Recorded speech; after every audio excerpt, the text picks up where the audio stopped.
Buenas tardes. El tema asignado para nuestro grupo fue las cívitas y la República Romana. Bien, comenzaremos con la polis.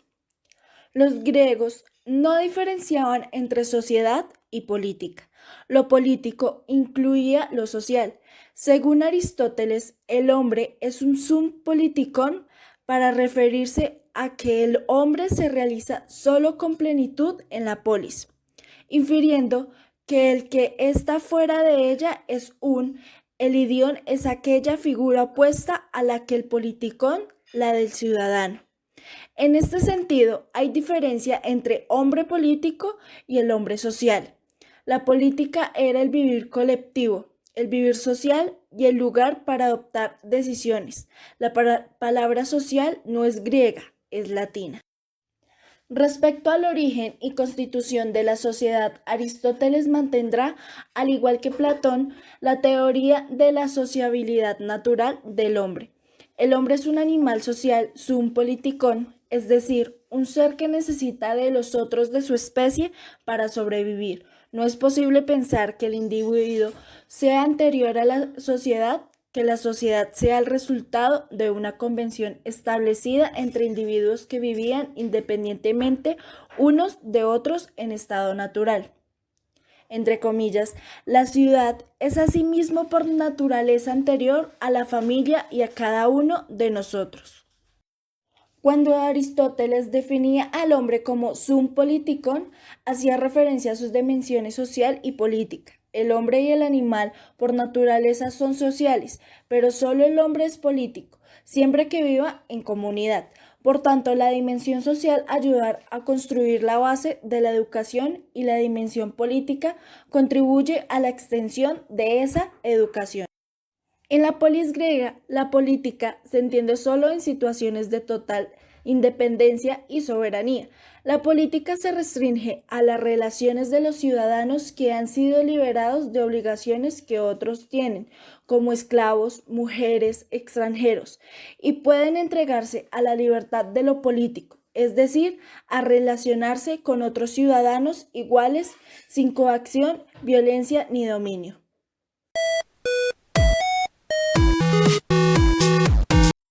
Seguido a esto hablaremos sobre la polis griega. Con Aristóteles se nos muestra un concepto absolutamente novedoso, un paso mental que nos enseña que la palabra polis encierra un proceso de retroalimentación que engloba por un lado la identidad física de lo que será la ciudad y por otro la gestación de concepto de ciudadano. La política tiene por objeto la vida del hombre en la polis, el análisis de las instituciones, de las leyes y de los regímenes que los hombres se han dado en su vida en común, para explorar desde ahí cuáles de las virtudes privadas pueden ser consideradas también virtudes públicas y cuál puede ser el régimen que mejor concuerde con ellas. En suma, el objeto de la política es la comunidad buena de los hombres asociados.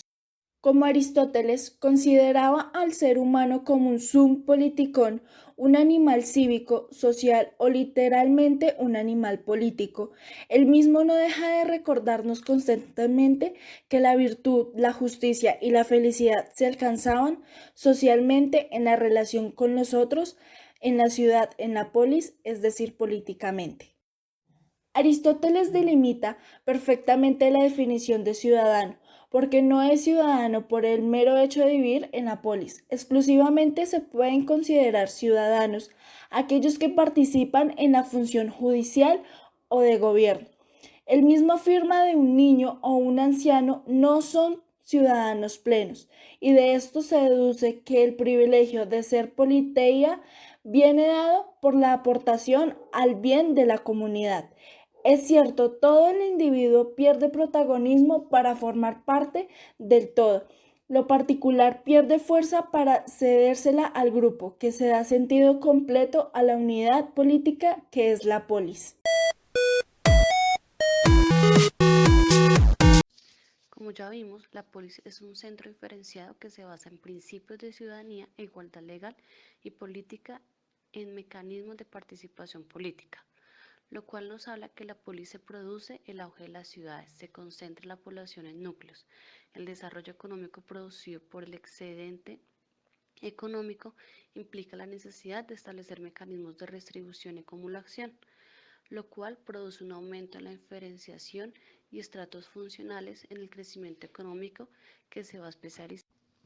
También podemos encontrar que en la composición social de la polis se distingue a los ciudadanos con derechos políticos y el resto de la sociedad como mujeres, extranjeros y esclavos que carecen de derechos políticos, pero sin embargo todos participan en las obligaciones fiscales y militares. Acá podemos encontrar que cada polis producía la suficiente para alimentar a su población. También tenía una independencia política. La polis era libre, no necesitaba ser sometida a otra ciudad ni a ningún poder extranjero. Su estructura social estaba formada por ciudadanos con derechos y esclavos sin derechos. También para los ciudadanos se aplica criterios universales y logro de la composición de los estratos sociales. También podemos encontrar algo muy importante que es el elemento de la lealtad política a la ciudad. Es importante porque este vínculo lo que hace es que ata y obliga al ciudadano a su ciudad, lo que le da legitimidad al sistema, lo cual la polis se produce un desarrollo mayor político, si bien todavía hay un uso privado de la coacción. Aristóteles nos expresaba la concepción griega de la vida haciendo alusión a la polis como la unidad constitutiva y la dimensión de la existencia. Esto nos habla que del vivir político los griegos no veían una parte o un aspecto de la vida, lo ven era en su totalidad y en su particularidad. No hay otra manera de asimilar el presente. En la polis, el vivir político es al mismo tiempo el vivir colectivo, el vivir asociado y más interesantemente para alcanzar el fin último, lo cual es la felicidad. El hombre no político era un ser defectuoso, cuya insuficiencia consistía precisamente en haber perdido o en no haber adquirido la dimensión y la plenitud de los simbiosis con la propia polis. Acá hablamos que el animal político no se distinguía en un modo alguno de un animal social, sino que esta es la esencia que subyace de la política. También podemos considerar la polis como precursora a las civitas romanas, pero sin embargo existen algunas diferencias importantes, como que el griego piensa en términos filosóficos, políticos o morales, como nos ha demostrado anteriormente Aristóteles, y los romanos lo hacen en términos más jurídicos. Uno de los más grandes legados romanos ha sido el vínculo del derecho, dejándonos como herencia el ius civil, que es el derecho positivo producto de la ciudad. También el ius gentium, que es el derecho común a todos los pueblos, y el ius natural, que es la doctrina ética y jurídica que postula la existencia de derechos fundamentados o determinados en la naturaleza humana. Podemos ver que la Roma tiene la particularidad de basar sus principios en el derecho y en las instituciones jurídicas, pero la noción de la realidad en Grecia es algo muy diferente, es otra cosa.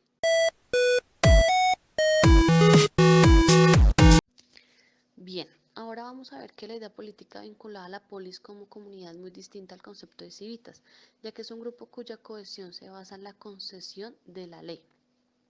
Vemos que cuando el hombre pasa de la polis a la cosmopolis, el sentido de la política se diluye, ya no se ve, ya que no se habla del hombre como animal político, sino como un animal social. También en el latín se distingue claramente que civitas de urbs es cuando urbs es lo que llamamos a la ciudad, es cuando ustedes ven en las calles, las plazas y todos los edificios y demás construcciones que la conforman. Ahora, civitas es un nombre que se ha perdido, ya que lo más parecido a ello es ciudadanía, lo que quiere decir. Con la palabra civitas se designaban los romanos al conjunto de ciudadanos que constituían la ciudad. Para que ustedes me puedan comprender, las civitas es la ciudad donde eran los ciudadanos. Los mismos romanos explican que urbs, la palabra que estábamos viendo, viene de orbis, por la forma más o menos redonda de sus murallas.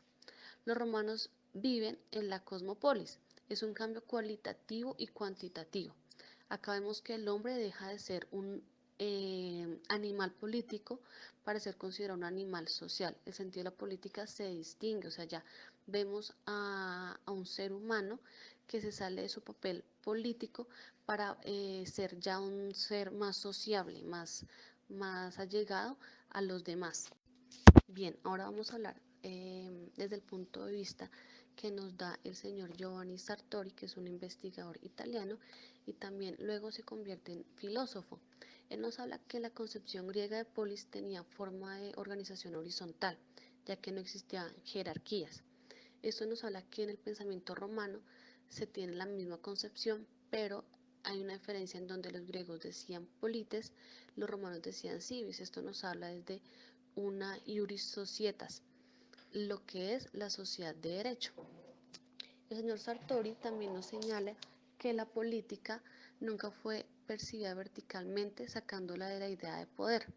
Con Maquiavelo, en el Renacimiento, en su obra El Príncipe, se descubre que la política y la política romana tiene como componente más jurídico, un componente ético, político, y además se le agrega la religión en la Baja Edad Media. Esto nos hace ver que el filósofo Maquiavelo se entiende de la política como algo aislado, sin componentes jurídicos, ya que este estudia la política como algo autónomo que tiene sus propias leyes. La política es autosuficiente, ya que se puede explicar por ella misma, se puede entender como una causa, como una primera generadora que afecta a otros muchos ámbitos. También algo que en esta investigación me impactó mucho o me pareció muy relevante es que en Grecia eran ciudadanos todos los que fueran mayores de edad. Hasta ese momento se les reconocía como ciudadanos, pero a quienes no lo eran a las mujeres y a los esclavos. En este ámbito económico es importante a la hora de diferenciar entre política y sociedad, ya que lo que antes era polis ahora es civitas. Los civitas se organizaban de forma jurídica. La antigua Roma fue designada al estado surgido de la expansión de la ciudad de Roma, que en su época de apogeo llegó a abarcar desde Gran Bretaña al desierto del Sahara y desde la península ibérica al Éufrates.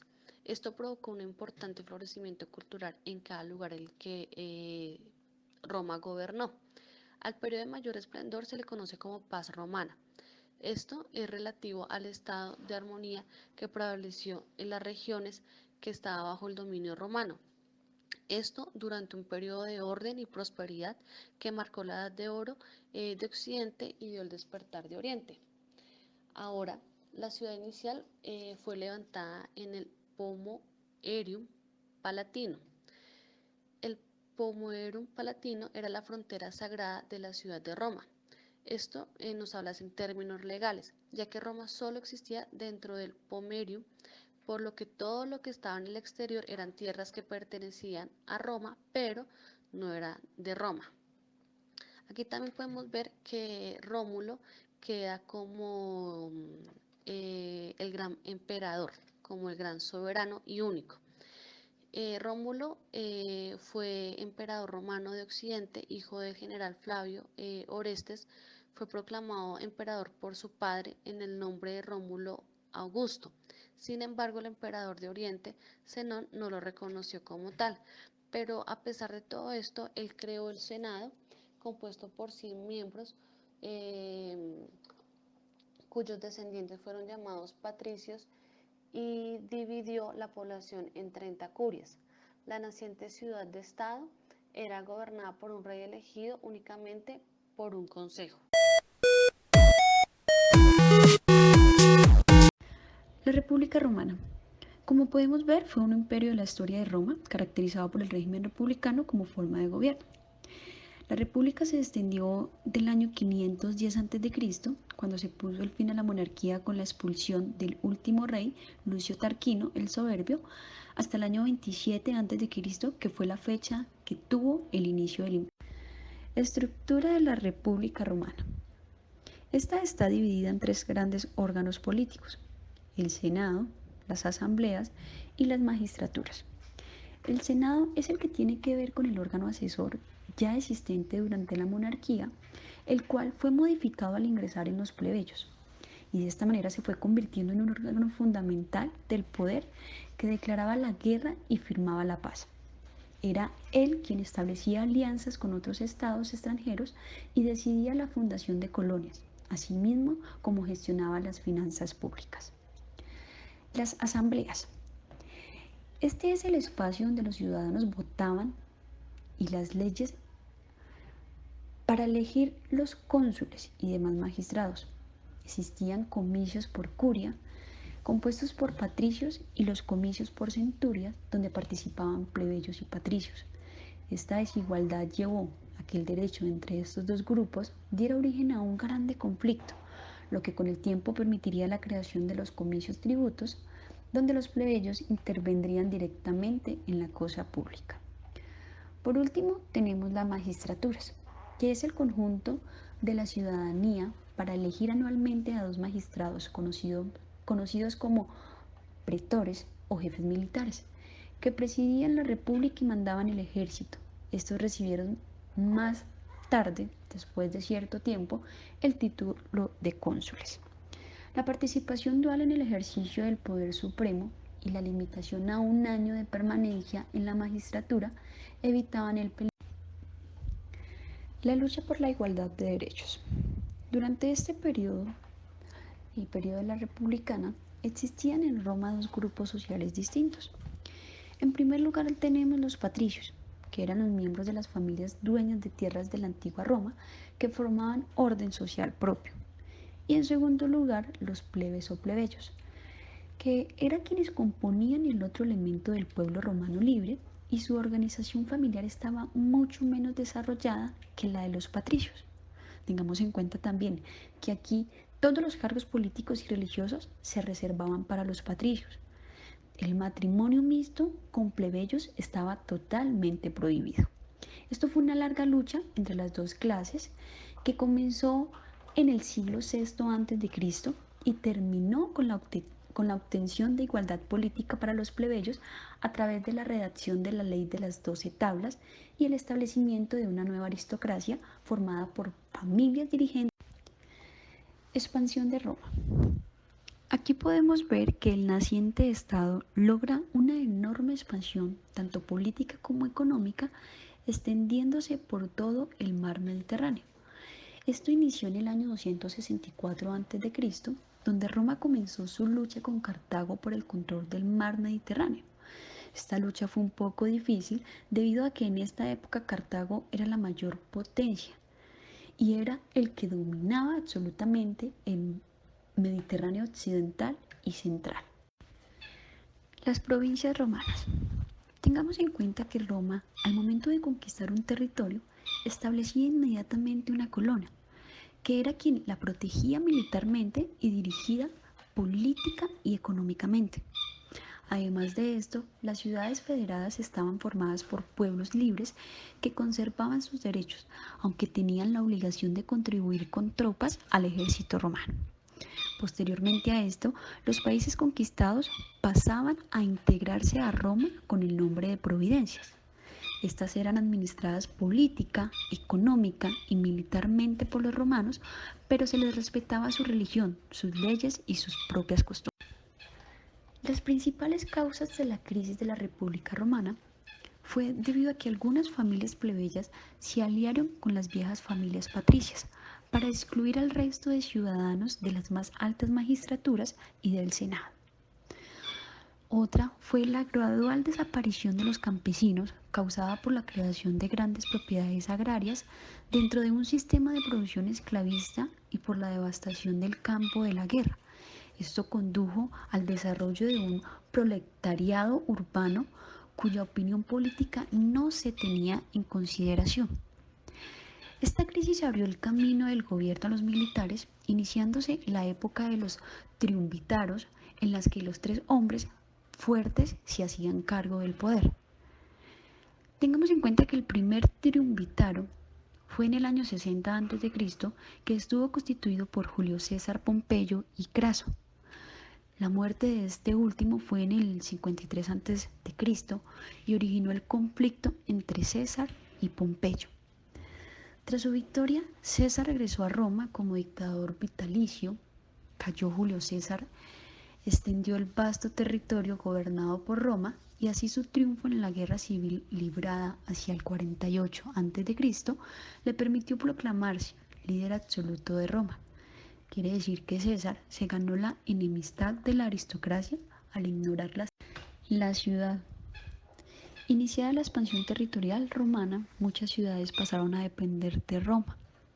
Y cuando estas ciudades se sometían a Roma a discreción, sus ciudadanos quedaban con el estatuto jurídico de dedicitios. Las ciudades que eran sometidas a Roma, con su territorio rural incluido, no tenían derecho a declarar la guerra por su cuenta, pero debían declararla forzosamente cuando Roma lo hiciera. También tenían prohibido hacer convenios de ningún tipo con otros estados o ciudades. No podían acuñar monedas y eran las monedas romanas las que tenían curso legal en estas ciudades. Tipo de ciudades vinculadas a Roma. Ciudades de derecho romano. Algunas ciudades recibieron el derecho completo de ciudadanía romana, especialmente las antiguas ciudades aliadas de la Liga Latina, las ciudades sabinas y gran parte de las del país volgo. Ciudades latinas. Las ciudades sujetas llamadas latinas eran las otras ciudades de la Liga Latina que no habían recibido el derecho de ciudadanía y las colonias de derecho latino, es decir, las colonias que no tenían derecho de ciudadanía. Ciudades sin voto. Estaban en el tercer lugar las ciudades con derecho de cívitas, pero sin voto, que aunque podían llamarse ciudadanos, debían soportar todas las cargas cívicas, reclutamiento militar, impuestos ordinarios, servicios y contribuciones especiales, sin compensación, sin derecho a votar. Estas ciudades estaban administradas por los asuntos judiciales por un prefecto anual designado por el preto de Roma. Ciudades confederadas no latinas. Finalmente estaban las ciudades confederadas no latinas, cuyos derechos quedaban establecidos por los tratados particulares concertadas en cada una de ellas. Estas ciudades suministran contingentes al ejército en cuantía prefijada de antemano, siendo el equipamiento del contingente a cargo de la ciudad. Estaban gobernadas por magistrados locales surgidos. Quienes les presentamos esta exposición somos Tatiana Camargo, Jennifer Toledo y quien les habla, Viviana Ariza. Bueno, compañeros, esperamos que haya sido de gran interés nuestra exposición y que haya servido la información que quisimos darles en este video. Muchas gracias por la atención prestada y deseo tengan ustedes un excelente día.